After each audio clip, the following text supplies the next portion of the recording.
Hello students, welcome back to this revision series of CA Inter Financial Management.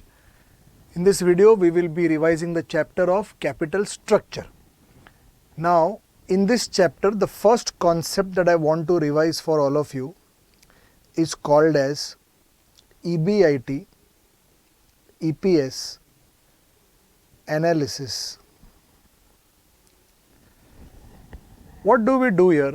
यहाँ पे एक company है, इसको फंड्स रेस करना है, कैपिटल रेस करना है. अब वो सोच रहा है कहाँ से रेस करूँ, what should be the structure of my capital. पूरा का पूरा इक्विटी से लूँ कि डेट और इक्विटी को मिक्स करूँ, वो क्वेश्चन है. तो हमें इस पर्टिकुलर पार्ट में, इस पर्टिकुलर चैप्टर में वो डिसीजन लेके देना है कंपनी को कि पैसा रेस कहाँ से करना है. So whichever plan of raising money is expected to give higher EPS, वो प्लान हम चूज करेंगे. बिकॉज जिस प्लान का EPS ज़्यादा रहेगा वो प्लान इक्विटी शेयर होल्डर्स के लिए ज़्यादा बेनिफिशियल होएगा, और वही हमारा गोल है. The goal of financial management is to maximise the shareholders wealth. So whichever plan gives higher EPS we will go for it. तो वो हमको क्वेश्चन में क्या डेटा देंगे, वो बोलेंगे इतना फंड्स रेस करना है, ये 2 या 3 प्लान को इवेल्युएट करना है, फंड रेस करके धंधे में डालेंगे तो इतना EBIT होगा, और वो EBIT लेके हमें क्वेश्चन सॉल्व करना है. EBIT से नीचे EPS तक खींचना है, जिसका EPS सबसे ज़्यादा रहेगा वो हम चूज़ करेंगे. ठीक है, तो वो कॉन्सेप्ट समझाने के लिए I will take you to question number 1. Okay, so क्या बोलता है ये क्वेश्चन, देखो. They are saying the Adarsh limited is considering methods to finance its investment proposal. ठीक है, वो सोच रहा है पैसा कहाँ से रेज करूँ. It is estimated that 4 lakh will be needed. 2 methods of raising the funds are available. 15% loan of 2 lakh and 2 lakh equity. दूसरा मेथड है पूरा का पूरा 4 लाख इक्विटी. तो बेसिकली हम लोग शुरू ऐसे करते हैं. Question number 1, point number A, and we will start with something called as proposed plans. Okay, proposed plans. Proposed plans में हम 3 कॉलम बनाएंगे अभी. Particulars, plan A and plan B, 2 plan propose किए, राइट. तो 3 कॉलम पर्टिकुलर्स यूज करके, और एक इसमें लिखेंगे हम equity, debt and total capital employed. अभी as far as total funds या total capital employed to be raised, वो तो 4 लाख है. प्लान A में क्या बोलते हैं, वो 2 लाख इक्विटी से, 2 लाख डेट से. प्लान B में बोलते पूरा का पूरा इक्विटी से. Everyone clear? स्टूडेंट्स, एक बार प्रोपोज प्लान्स बन जाता है, एग्जाम में अगर ये प्रोपोज प्लान्स बहुत कॉम्प्लिकेटेड हुए तो हर एक प्लान का इंटरेस्ट कितना है और हर एक प्लान में नंबर ऑफ शेयर्स कितना है वो भी कैलकुलेट करके यहीं रख देना, तो आगे जाके ईजी होएगा इनकम स्टेटमेंट में. यहाँ पे काफ़ी सिंपल है, इसके लिए मैं यहाँ वो अवॉइड कर रहा हूँ. ठीक है, now that propose plans are ready, I have to now simply go and evaluate which of the 2 plans is more beneficial. तो वो लोग कहते हैं the tax rate is 35%. Assume EBIT of 70,000, ये बाद में देखते हैं. Which proposal would you recommend and why? तो अगर EBIT 70,000 है तो मैं यहाँ लिखता हूँ income statement. Income statement. I'll write particulars, plan A and plan B. We will start with EBIT minus interest will give EBT, याद ना ये सब, minus tax will give NPAT, and this NPAT divided by number of shares will give you earnings per share. Everyone clear? चलो, EBIT वो बोलता है 70,000. 70,000. So what I will propose is, because इस question के अंदर थोड़ा डेटा और है, I will just bring both of them here थोड़ा सा. ठीक है, okay, let's start. So 70 and 70, ठीक है ना. अभी आप मुझे बताइए इंटरेस्ट कितना आएगा. Now do you realise plan 1 के अंदर या प्लान A के अंदर 15% का लोन है, 2 लाख का डेट है. 2 lakh into 15%, 30,000 is the interest, और ये तो ऑल इक्विटी प्लान है, तो ये हो गया 40,000 ये हो गया 70,000. टैक्स का रेट इज़ 35% यहाँ पे, सो मैं यहाँ लिखता हूँ 35%. सो 40,000 into 35%, 14,000 is the tax, so 26,000 will be NPAT. 70,000 into 35%, 24,500 will be tax, so 45,500 will be NPAT. This I'll divide by number of shares. So तो क्वेश्चन में दिया है वो लोग ने. फर्स्ट प्लान के अंदर 2000 शेयर्स है, नेक्स्ट प्लान के अंदर 4000 शेयर्स है. सो यहाँ पे डिवाइड बाय 2000, यहाँ पे divide by 4000. So 26,000 divided by 2,000, you will get 13, and 45,500 divided by 4,000, you will get 11.375. हम क्या बोलेंगे? हम बोलेंगे अगर EBIT 70,000 expected है ना, तो we should rather go for plan A since its expected EPS is higher. Simple. Everybody clear? उसका expected EPS higher है, तो हम लोग plan A के लिए जाएंगे. That is the answer. Simple. Now in this question they asked you which proposal would you recommend. I am saying plan A, but then question में वो बोलता है ठीक है एक और EBIT लेके चेक करो 80,000 का. So we will do that also. So यहाँ पे मैं ये लाइन को एक्सटेंड कर देता हूँ थोड़ा, and I'll write here A and B, and this will be 80,000 and 80,000. Correct? So ऐसा bifurcation है. If EBIT is 70,000, if EBIT is 80,000. Are we ready? Let's start. Interest तो 30,000 ही रहेगा, interest नहीं रहेगा. 50,000, 80,000. Tax. So this is 35% of 50,000, and that is 17,500, and 35% of 80,000 is 28,000. And then we have 50,000 minus 17,500, and that comes to 32,500, and this is of course 52,000. Correct? Divided by 2,000 shares divided by 4,000 shares. So 32,500 divided by 2,000 will give you 16.25. 52,000 divided by 4,000 will give you 13. इस वाले case में अगर EBIT basically 80,000 है तो भी कहना इसे plan A ही बेटर है. So our answer will be select plan A since EPS is higher in both cases. Correct? 70 हो कि 80 हो, दोनों में EPS हायर प्लान ए का है, so will go for plan A. हो गया. इसको कहते हैं EBIT EPS एनालिसिस. ठीक है. अब दूसरा कॉन्सेप्ट जो आता है आपके सिलेबस में उसको कहते हैं EBIT MPS एनालिसिस. ठीक है. now इसमें क्या करना है, ये पर्टिकुलर कॉन्सेप्ट तभी यूज होगा इफ PE इज गिवन. ठीक है. क्वेश्चन में अगर P रेशो दिया है तो ही. तो आपका जो इनकम स्टेटमेंट था प्लान ए प्लान बी, आप EPS तक पहुंच चुके थे. करेक्ट?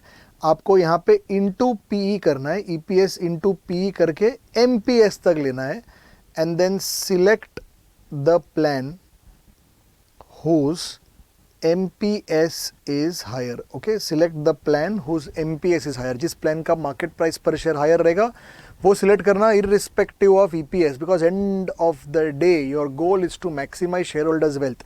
शेयर होल्डर का वेल्थ EPS से नहीं, एक्चुअली MPS से मैक्सिमाइज होता है. जितना मार्केट प्राइस बढ़ेगा उतना उनका वेल्थ मैक्सिमाइज होएगा. इसके लिए एक्चुअल एंड गेम MPS का ये. लेकिन अगर P रेशो नहीं दिया रहता है तो हम लोग EPS के बेसिस पे सिलेक्ट करते हैं, अज्यूमिंग दैट जिस प्लान का EPS ज़्यादा है ना उस प्लान का MPS पे ज़्यादा ही होगा. लेकिन अगर P रेशो दिया है then drag it down till MPS and select the plan whose MPS is higher irrespective of EPS. ठीक है ना. आपके दिमाग में आता होगा कि यार जिस प्लान का EPS ज़्यादा है उस प्लान का MPS ज़्यादा ही होगा, बिकॉज दोनों को वही P से मल्टीप्लाई करना है. लेकिन कभी कभी क्या होता है, दोनों प्लान का अलग अलग P देते हैं वो लोग क्वेश्चन में. So therefore don't take chances, MPS तक निकाल के select the plan whose MPS is higher. ठीक है. ये था दूसरा. अब तीसरा कॉन्सेप्ट है इस पर्टिकुलर चैप्टर में, और उसका नाम है इनडिफरेंस पॉइंट, जिसको हम लोग शॉर्ट में IP कहते हैं. So what is indifference point? Students in difference point वो EBIT है, okay. IP is that EBIT at which EPS of a plan is equal to EPS of another plan. ठीक है. जैसे अभी आपको मैंने 70,000 के EBIT पे कैलकुलेशन करके दिखाया, तो उसमें कहना है प्लान ए का और प्लान बी का दोनों का अलग अलग EPS था. फिर 80,000 पे करके दिखाया, उसमें भी प्लान ए और प्लान बी का अलग अलग EPS था. मैं ऐसा EBIT का बात कर रहा हूँ जिसपे दोनों का EPS सेम हो जाए. ऐसे EBIT को इंडिफरेंस पॉइंट कहते हैं. उसको मैथमेटिकली कैलकुलेट करना पड़ेगा इक्वेशन बना के. ठीक है. तो what I will do is I will now first of all tell you that जो प्लान का स्ट्रक्चर है ना उसके हिसाब से इक्वेशन बनता है. देखो, सबसे पहले I will write here something called as IP equations. उसमें पहला है, अगर आपका प्लान ऑल इक्विटी, अभी राइट नाउ जस्ट देख लो, आपको समझेगा 2 मिनट के अंदर. अगर आपका प्लान ऑल इक्विटी है तो इसमें आपका EPS का फॉर्मूला है EBIT 1 - T divided by number of equity shares. अगर आपका डेट इक्विटी प्लान है तो आपका EPS का फॉर्मूला है EBIT minus interest into 1 - T the whole upon number of equity share. समझ में आ रहा होगा आपको. जैसे फॉर एग्जांपल एक ऑल इक्विटी प्लान है. अभी ऑल इक्विटी प्लान में EPS क्या होगा, EBIT ही EBT है because there is no interest, into 1 - T करेंगे तो NPAT हो जाएगा. NPAT divide by number of shares is EPS. लेकिन डेट इक्विटी में मेरे को EBIT माइनस इंटरेस्ट करना और फिर इंटू 1 - T करना पड़ेगा. Correct no, this is EBT into 1 - T is NPAT divide by number of shares will give EPS. वैसा आप सोचो, अभी इक्विटी प्रेफरेंस शेयर कैपिटल ये दोनों है, तो आपका EPS कैसे बनेगा. Okay, your EPS will be EBIT, यही EBT है बिकॉज डेट नहीं है, इंटू 1 - T ये हो गया NPAT माइनस प्रेफरेंस डिविडेंड, ये हो गया net profit for share holders upon number of equity shares. और अगर डेट इक्विटी प्रेफरेंस तीनों है, अगर डेट भी है इक्विटी भी है प्रेफरेंस भी है, तो फिर EPS कैसे बनेगा, EBIT माइनस इंटरेस्ट ये हो गया EBT इंटू 1 - T ये हो गया NPAT माइनस प्रेफरेंस डिविडेंड ये हो गया net profit for equity share holders divide by number of equity shares. Sir अभी ये इक्वेशन का करना क्या है, आई टेल यू. अभी हम जो क्वेश्चन कर रहे थे ना उसी का पार्ट अभी करवाते हैं. ये जो क्वेश्चन हम अभी कर रहे थे, they are asking you compute the indifference point. Let's try calculating indifference point. ठीक है, ये वाले क्वेश्चन के लिए बड़ा सिंपल है. तो मैं यहाँ लिखता हूँ पॉइंट नंबर 2 या point number B what ever, calculation of IP. Now अगर आपको याद होगा हमारे 2 प्लान थे.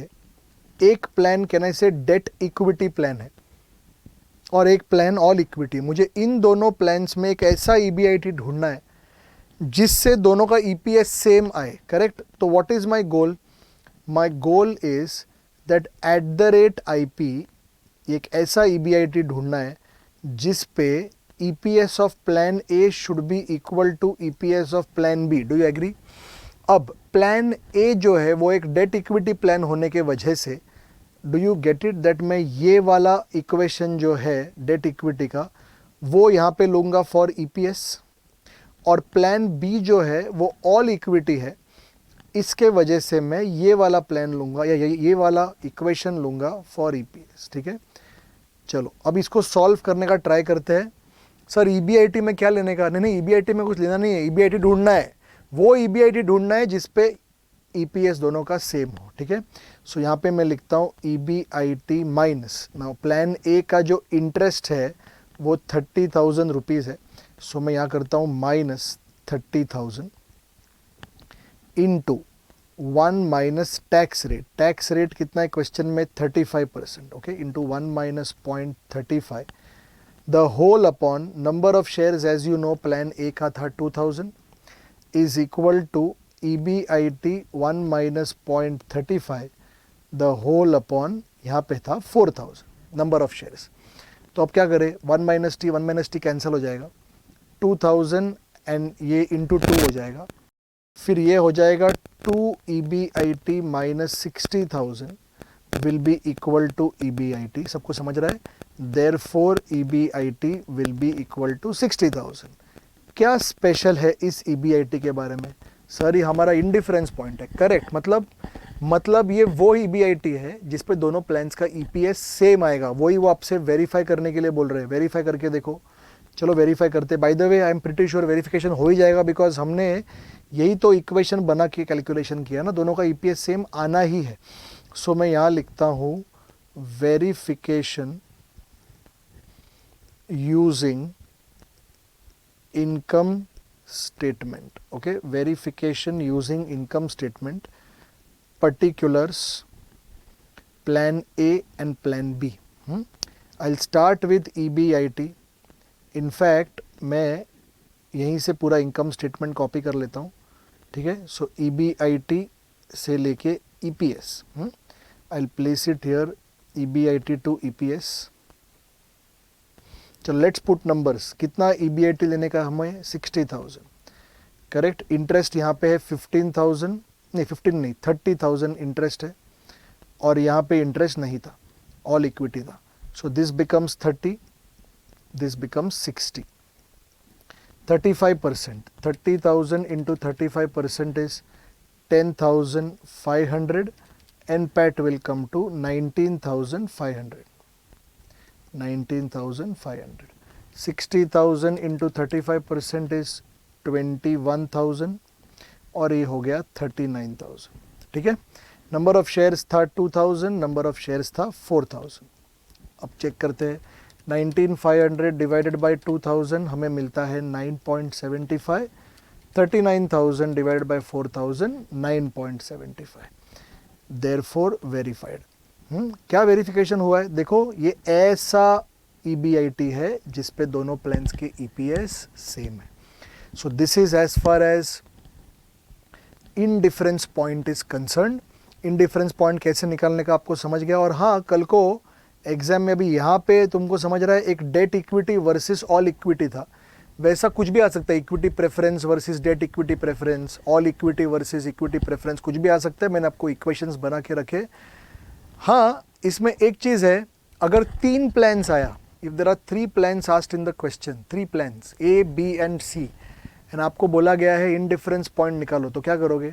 इक्वेशन तो कोई 2 प्लान्स के बीच में ही बनता है ना. करेक्ट. तो आपको A एंड B का IP निकालना है अलग से, B एंड C का IP निकालना है अलग से, A एंड C का IP निकालना है अलग से. 3 IP निकालने पड़ेंगे. एक और चीज़, अगर IP निकालते वक्त ऐसा इक्वेशन बनाते बनाते आपका ऐसा हो गया कि दोनों साइड में EBIT ही कैंसिल हो रहा है, होता है ऐसा कभी कभी, EBIT ही कैंसिल हो रहा है, तो एक बार आप फिर से चेक करना आपने सब बरोबर किया है कि नहीं. लेकिन सब चेक करने के बाद भी आप बोल रहे सर EBIT कैंसिल हो रहा है, तो ऐसा हो सकता है एग्जाम में. डरना नहीं. वहाँ पे सिर्फ लिखना since this equation can not be solve, because EBIT जो ढूंढ रहे थे वही उड़ गया. अगर तो वहाँ लिखेंगे since this equation can not be solve there is no indifference point between this plan and this plan. मतलब ऐसा हो सकता है कि 2 प्लान्स इस तरह सेट हो कि ऐसा कोई EBIT ही नहीं है जिस पे दोनों प्लान्स का EPS सेम निकले. ठीक है, ऐसा हो सकता है, तो डरना नहीं एग्जाम में. ठीक है, ये था अबाउट इनडिफरेंस पॉइंट. अब there is one more concept in this chapter जो 4th कॉन्सेप्ट है, और उसका नाम है financial break even point. Okay, जिसको हम लोग कहते हैं FBEP. अब ये क्या है? Now what is financial break even point? Financial break even point ऐसा EBIT है at which EPS is 0, no profit, no loss for shareholders. That EBIT at which EPS is 0 becomes financial break even point. उसका एक formula दिया हुआ है. Financial break even का formula है interest plus preference dividend divided by 1 minus T.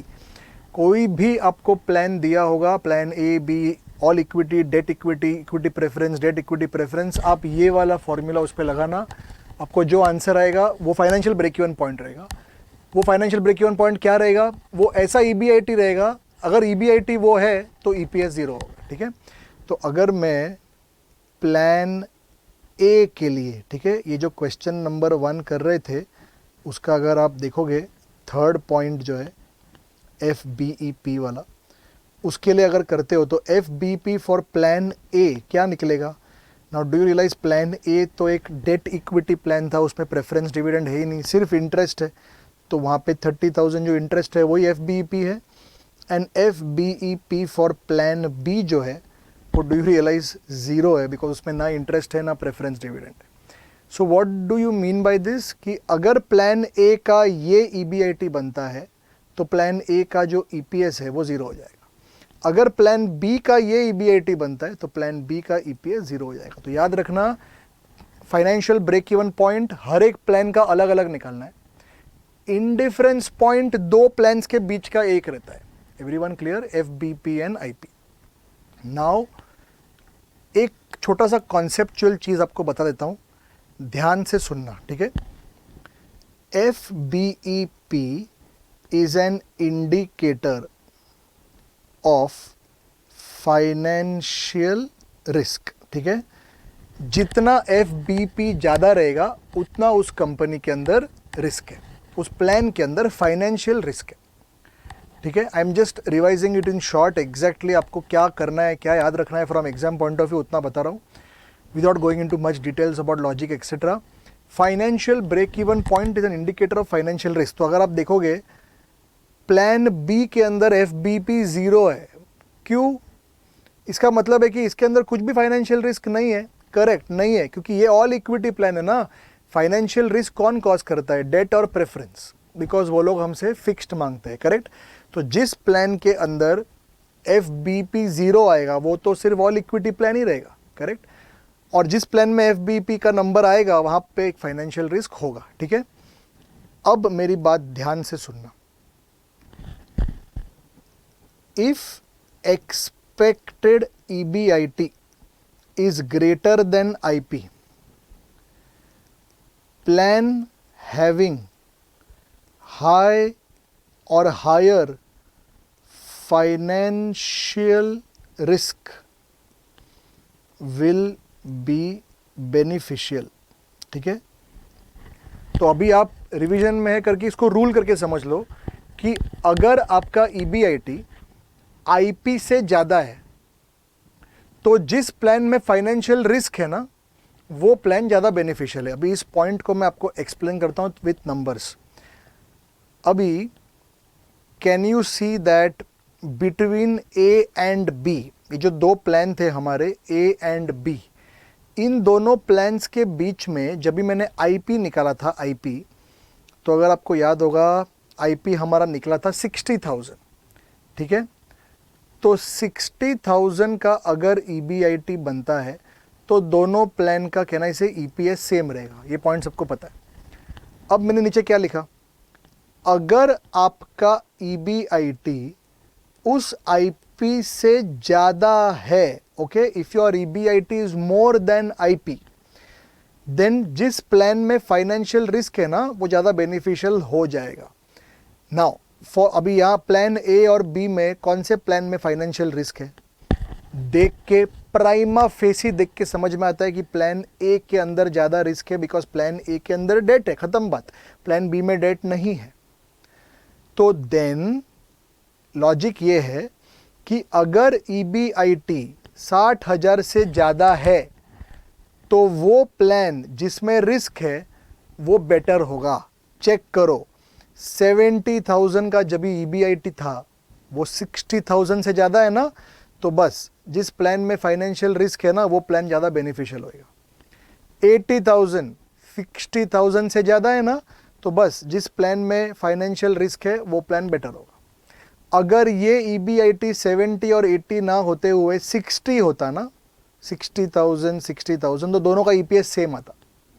And I am pretty sure आप लोगों को समझ में आया होगा कि अगर ये EBIT 50,000 होता, 50, which means EBIT is less than IP, then in that case plan B would have become better, because plan B is the one which does not have financial risk. तो यहाँ पे मैं फिर से लिखता हूँ,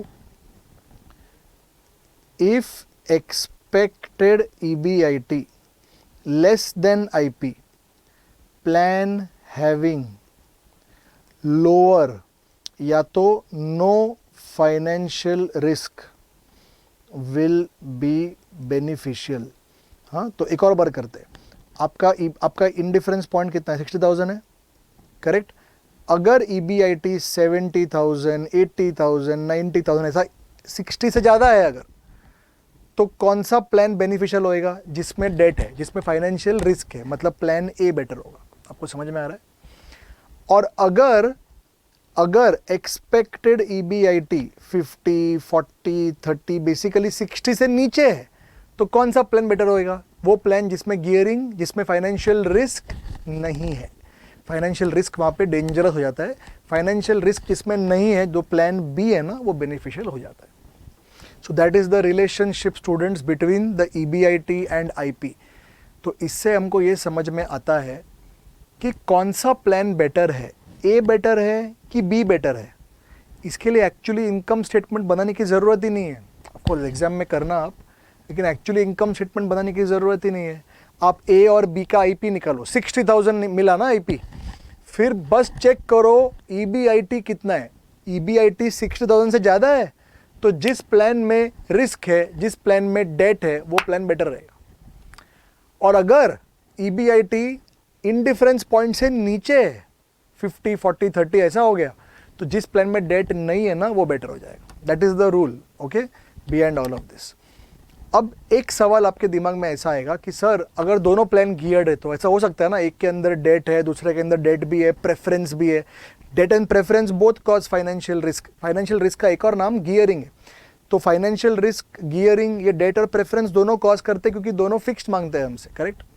तो अगर दोनों प्लान्स गियर्ड है, अगर दोनों प्लान्स गियर्ड है, तो फिर ये रूल कैसा करेंगे हम? तो आप ऐसा अज्यूम करो, दो प्लान है A और B, इसमें डेट है, इसमें डेट और प्रेफरेंस दोनों है। ऑफ कोर्स इक्विटी तो दोनों में रहेगा। अब दोनों प्लान्स गियर्ड है और दोनों प्लान्स के बीच में इनडिफरेंस पॉइंट आया है, लेट्स से 63,000, ठीक है। 63,000 इनडिफरेंस पॉइंट है, ठीक है। विच मीन्स अगर आपका EBIT 63,000 होता है, तो दोनों प्लान का EPS सेम हो जाएगा। Now the question tells that EBIT is going to be 80,000, तो EBIT 63 से ज़्यादा है, correct.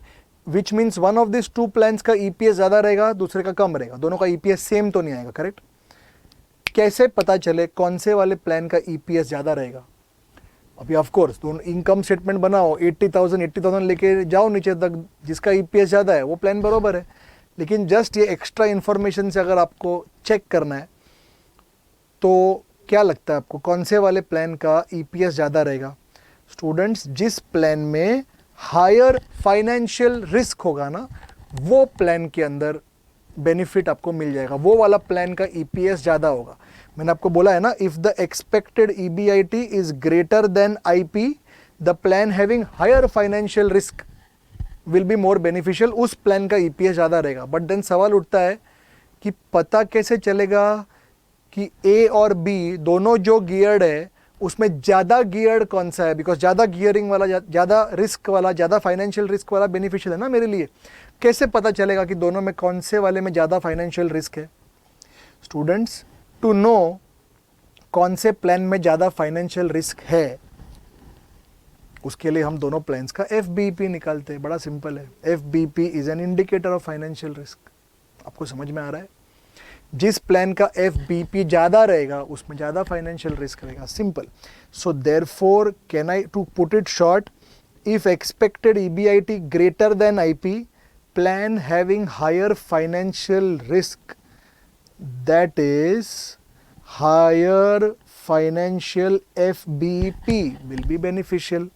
And if expected EBIT is less than IP, then plan having lower financial risk या no financial risk या lower FBEP which is an indicator of financial risk will be beneficial.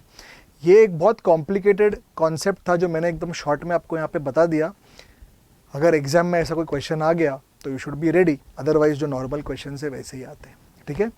सो एक बार ये पूरा चीज़ study कर लो, चाहिए तो अलग अलग एग्जाम्पल्स बना के उसके अंदर दोनों का पहले आईपी निकालो, फिर मेरा ये जो पूरा थीसिस है उसको टेस्ट करो, तो आपको बेटर क्लैरिटी आ जाएगा, ठीक है।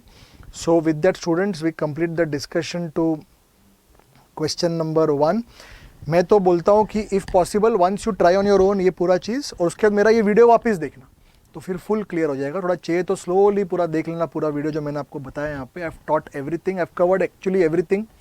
मैंने सोचा था कि मैं ये सारी चीज़ें रैपिड रिवीजन वाले में तो नहीं बताऊँगा, लेकिन मैंने बता दिया।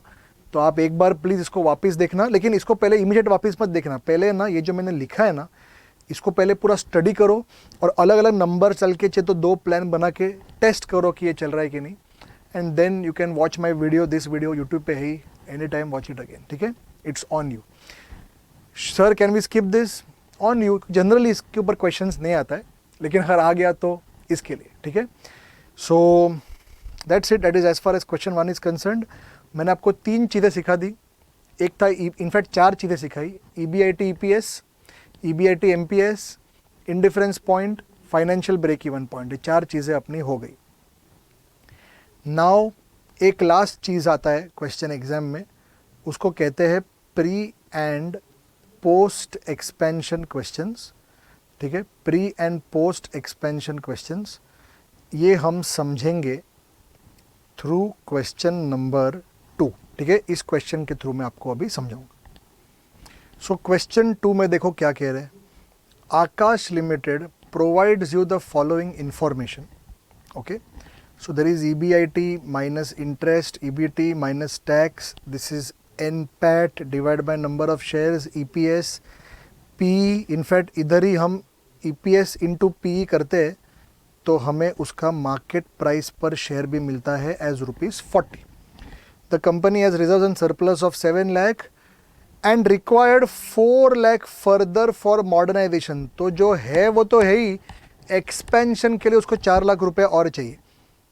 वो बोलता है return on capital employed constant रहेगा, debt ratio that is debt divide by debt plus equity higher than 40% will bring the P down to 8 and increase the interest rate on the additional debt to 12। You are required to ascertain the probable market price of the share if amount is raised through debt, if amount is raised through equity at ruling market. आपको मैं explain करता हूँ इसमें story क्या है। Story ऐसा है कि एक आकाश लिमिटेड है, इसका एक प्री एक्सपेंशन का पूरा डेटा दिया हुआ है, और अब वो बोल रहे कि एक्सपेंड करने के लिए जो 4 लाख रुपए आपको रेस करना है वो कहाँ से रेस करना है, that is the question, pre and post expansion. तो इसे है ना हम सॉल्व ऐसे करेंगे। This is question number 2। मैं पहले डेटा लिख के रखता हूँ pre expansion. Now pre expansion में उसके पास जो कैपिटल स्ट्रक्चर है ना वो क्या है वो देखते हैं पहले, उसके पास क्या क्या पैसा ऑलरेडी पड़ा हुआ है। तो मैं यहाँ लिखता हूँ पर्टिकुलर्स कैलकुलेशन अमाउंट। अगर आपने नोटिस किया रहेगा, इसके पास इक्विटी शेयर कैपिटल है, इसके पास रिजर्व्स एंड सरप्लस है, इसके पास डिबेंचर्स भी है, तीनों आइटम है। So equity share capital do you realize will be 30,000 into 10, 3 lakhs। Reserves and surplus 7 lakh, तो मैं यहाँ लिखता हूँ 30,000 into 10, 3 lakh। Reserves and surplus 7 lakh। Debentures के लिए कहना है से 40,000 का इंटरेस्ट दिया है, 10% का इंटरेस्ट रेट दिया है। सो 40,000 डिवाइडेड बाय 10%, 4 लाख के डिबेंचर्स है। डू यू रियलाइज इसके पास टोटल है अभी 14 lakhs, करेक्ट। 14 लाख ऑलरेडी पड़ा है इसके पास। अब वो क्या कह रहा है, मैं थोड़ा सा जगह यहाँ पे छोड़ रहा हूँ बिकॉज थोड़ा टाइम के बाद आई विल रीविजिट दिस। वो बोल रहा है कि मुझे ना अभी एक्सपेंड करना है, पोस्ट एक्सपेंशन के लिए द फंड्स नीडेड, ठीक है। इसको कितने फंड्स चाहिए, फंड्स नीडेड आपने पढ़ा होगा 4 लाख रुपीज़ चाहिए। कहना इसे इसके बाद इसका टोटल कैपिटल एम्प्लॉयड हो जाएगा 14 lakh plus 4 lakh which is equal to 18 lakh. Everyone clear till year 18 lakh का इसका टोटल कैपिटल एम्प्लॉयड हो जाएगा। फिर ये कहते हैं कि ROCE कांस्टेंट रहेगा, तो जो प्री एक्सपेंशन का ROCE है ना वो ही कांस्टेंट रहेगा। तो ROCE का फॉर्मूला आपको पता होगा। What is the formula of ROCE? EBIT upon total capital employed into 100। इसका EBIT कितना है क्वेश्चन में, 2,80,000, करेक्ट।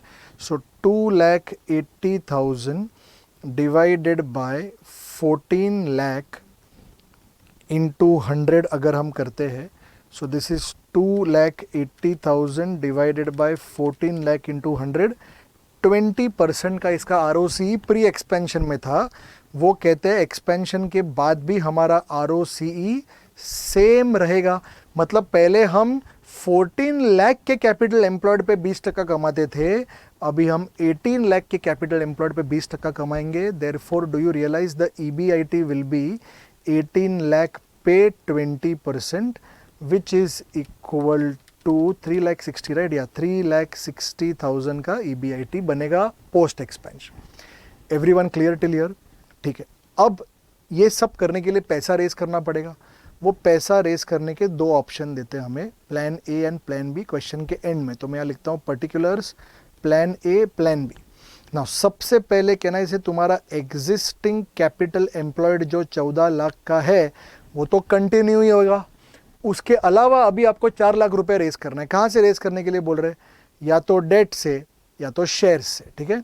सो मैं यहाँ लिखता हूँ new debt, that is can I say 4 lakh, new equity that is can I say 4 lakh for plan B. Everyone clear? Plan B में हम 4 लाख रुपए इक्विटी से रेज करेंगे, प्लान ए में 4 लाख रुपया डेट से रेज करेंगे। So this becomes your total capital employed as 18 lakh and 18 lakh. यहाँ तो सबको समझा?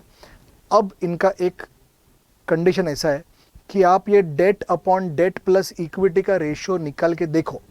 तो बोलो ठीक है, debt upon debt plus equity, debt upon debt plus equity, और परसेंटेज में चाहिए तो into 100। Now do you realise यहाँ पे प्लान ए का अगर मैं बात करूँ तो प्लान ए में कितना डेट है? ये 14 लाख के अंदर 4 लाख का डेट तो है ही, वो तो कंटिन्यू होगा ही। उसके अलावा नया 4 लाख का भी मैं डेट ला रहा हूँ, तो old debt of 4 lakh continue plus new debt of 4 lakh divided by debt plus equity, मतलब 18 लाख इंटू 100 अगर मैं करता हूँ, so 8 divided by 18 into 100, this is 44.44% का debt upon debt plus equity का रेशियो। प्लान बी में ऐसा लगेगा कि कोई डेट नहीं है, करेक्ट, नया डेट नहीं है, लेकिन पुराना डेट तो कंटिन्यू हो ही रहा है ना। सो 4 lakh upon 18 lakh into 100, which of course will be 22.22%। तो उन्होंने क्या कहा है अभी? उन्होंने कहा है कि ये रेशियो अगर 40% के ऊपर गया ना तो पी रेशियो 8 हो जाएगा from existing P ratio of 10। अभी 10 है, लेकिन अगर 40 के ऊपर चला गया परसेंटेज वो रेशियो का, तो वो पी रेशियो गिर के हो जाएगा 8, विच मीन्स कहना इसे इसमें कोई खतरा नहीं है, ये 10 टाइम्स कंटिन्यू होगा, बिकॉज ये रेशियो जो है डेट का वो 40 क्रॉस नहीं हुआ है। लेकिन यहाँ पे डू यू रियलाइज 40 क्रॉस हुआ, इसके लिए पी रेशियो आएगा 8। Everyone clear? 44 हो गया ना इसके लिए। चलो, तो ये हो गया। दूसरी बात वो कहते हैं कि अगर ये रेशियो 40 क्रॉस किया तो interest rate on the additional debt will be 12%। I will explain to you what this is. ध्यान से देखना, इंटरेस्ट। नाउ एक इंटरेस्ट एग्जिस्टिंग डेट पे है और एक इंटरेस्ट कहना इसे न्यू डेट पे है।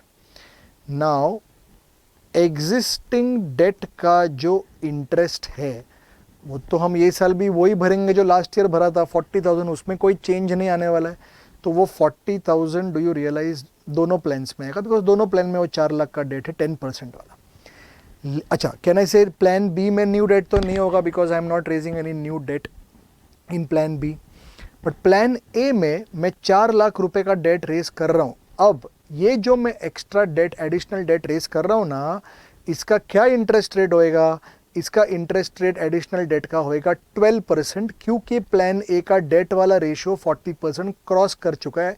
तो क्वेश्चन ने बोला कि भी 40% को क्रॉस किया अगर, तो आपका जो एडिशनल डेट है ना उसका इंटरेस्ट रेट हो जाएगा not 10% but 12%, and that is 48,000। ये क्यों होता है? बिकॉज जितना ज़्यादा डेट लोगे उतना रिस्क बढ़ गया ना कंपनी का, उतना कहना से डिबेंचर होल्डर्स ज़्यादा प्रीमियम मांगेंगे इंटरेस्ट रेट के ऊपर।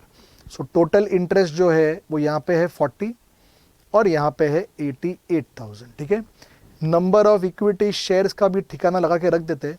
एक एग्जिस्टिंग शेयर्स रहेगा, एक न्यू शेयर्स रहेगा। Existing shares do you realise दोनों प्लान के अंदर कंटिन्यू होंगे 30,000 शेयर्स, करेक्ट। सो मैं यहाँ पे लिखता हूँ 30,000 शेयर्स। 30,000 शेयर्स। न्यू शेयर्स कहना इसे प्लान ए के अंदर नहीं है, बिकॉज मैं प्लान ए में न्यू डेट से रेस कर रहा हूँ, इक्विटी से नहीं। प्लान बी के अंदर ऑफ कोर्स मैं इक्विटी से रेस कर रहा हूँ। अभी कितना इक्विटी रेस कर रहा हूँ मैं प्लान बी के अंदर, कहना इसे new equity is 4 lakh. So do you understand that 4 lakh divided by the issue price, 4 lakh divided bye issue price will give you new shares. Issue price हमेशा याद रखना मार्केट प्राइस से ही लेना है, ओके। इशू प्राइस हमेशा मार्केट प्राइस से लेना है। And I hope you remember EPS into P करके मार्केट प्राइस आपका आया है 40 पे इशू करना, कभी भी फेस वैल्यू पे इशू नहीं करना unless they tell you that it is issued at par. अगर उन्होंने ऐसा कुछ नहीं बोला है तो आप मार्केट प्राइस पे ही करना। वैसे इन्होंने यहाँ पे बोला है new equity shares at the ruling market, मतलब रूलिंग मार्केट प्राइस, जो आज हमारा मार्केट प्राइस है उस पे इशू करेंगे। लेकिन ये लाइन अगर एग्जाम में नहीं दी है ना तो भी आप मार्केट प्राइस पे इशू करना, ठीक है। तो 40 रुपीज़ पे मैं इशू करता हूँ, divide by 40। So 4 lakh divided by 40, I hope you realise 10,000 shares, correct. आप नया इशू कर रहे हो। ये 40 कैसे आया मेरे को, ये 40 आया EPS into the P ratio, ठीक है। EPS into P ratio, EPS into P ratio, ठीक है। सो टोटल शेयर्स कितने हो गए यहाँ पे 30,000 और यहाँ पे हो गए 40,000। तो शुरू करते हैं income statement to know which plan is going to give us more EPS post expansion. तो मैं यहाँ लिखता हूँ इनकम स्टेटमेंट। इनकम स्टेटमेंट में मैं लिखता हूँ particulars, plan A, plan B will start with EBIT minus interest will give EBT minus tax will give NPAT divided by number of equity shares will give EPS। EBIT post expansion कितना होगा हमने यहाँ पे निकल के रखा है 3,60,000। तो मैं यहाँ पे लिखता हूँ 3,60,000, 3,60,000। इंटरेस्ट कहना इसे, ये दोनों का हमने निकल के रखा है 88,000 एंड 40,000। तो मैं यहाँ लिखता हूँ 88,000 and 40,000। So now this is 3,60,000 minus 88, this is 2,72,000 and this is 3,20,000।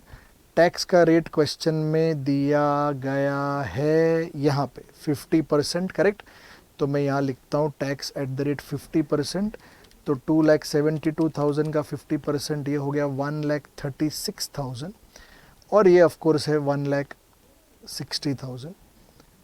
So this will be 1,36,000, this will be 1,60,000। I will divide by number of shares 30,000 and 40,000। मैं यहाँ पे करता हूँ 30,000, यहाँ पे करता हूँ 40,000। So 1,36,000 divided by 30, this comes to 4.53 and 1,60,000 divided by 40, this is of course 4। everyone clear? लेकिन यहाँ रुकना नहीं है, पी रेशो दिया है तो आपको मैंने बताया था ना एमपीएस तक लेके जाना है। तो पी रेशो एक का 8 है, करेक्ट, और एक का 10 है। तो मैं यहाँ पे इंटू 8 और यहाँ पे इंटू 10, ये तो हो गया 40 और ये 4.53 इंटू 8 करेंगे तो यहाँ पे मिलता है 36.24। Again do it, 4.53 into 8, 36.24, okay 36.24, ठीक है। ये दोनों का एमपीएस हो गया। यही तो पूछा है उन्होंने क्वेश्चन के अंदर, they are asking you ascertain the probable price of the share, हमने निकाल दिया। So with that students we complete the discussion to question 2 pre expansion post expansion.